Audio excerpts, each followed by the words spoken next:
to muscle car makeover.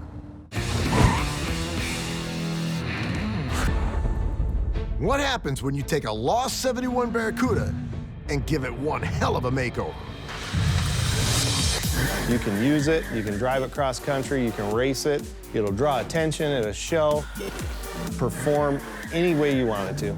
You don't just restore it, you take it further and make it extreme. The owner of this car has been dreaming about having a muscle car his whole life, so we knew we had to kill it with this build. This is Medusa.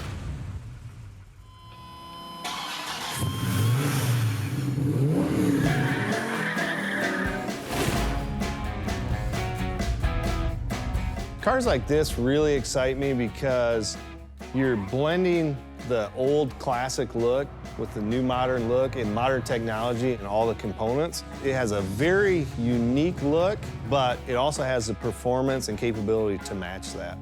So you either love it, or if you're a purist, it's probably the worst thing you've ever seen.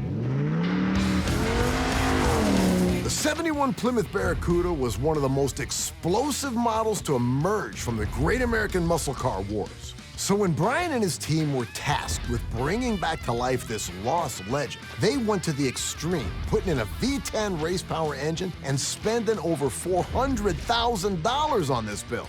The name Medusa, well, that came from the Dodge Viper engine and the snake theme to the car. So the story on this car, the customer came to us with the idea of building the ultimate Barracuda.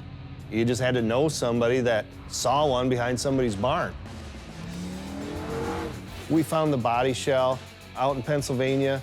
It was nothing but an old Plymouth. Didn't have an engine, didn't have an interior, really nothing except some sheet metal. These dudes were determined to make this Barracuda born again.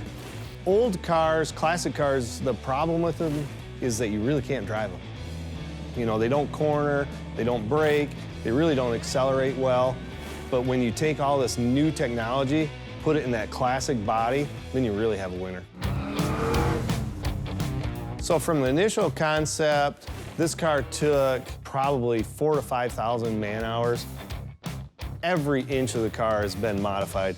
There's nothing that hasn't been touched. Man, this Medusa is meticulous. Viper-inspired scoops on the hood, sculpted in the Aston Martin door handles.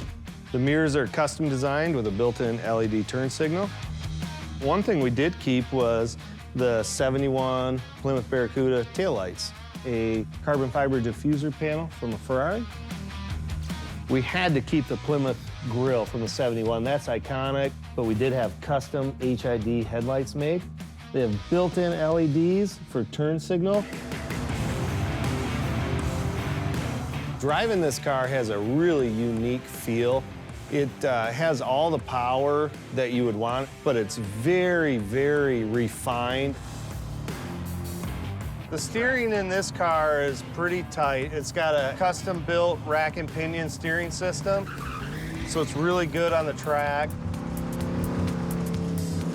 Had the car up over 160 miles an hour, and to be honest with you, I felt like I was going 55. It was so smooth running down the highway.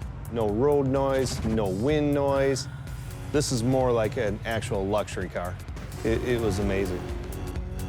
Every time you drive this car, you're expecting looks, excitement, thumbs up. A lot of them don't even know what it is. We've had it called a Mustang, a modern Charger, Challenger, all kinds of different stuff.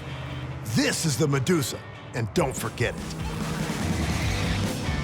Taking a vehicle like this to the extreme, a lot of it is just seeing what you can do, proving to yourself that your capabilities can build something that a lot of people can only dream of. You know, just like climbing Mount Everest or something like that. It's like, why would you do that? Well, you're proving to yourself that you can do it.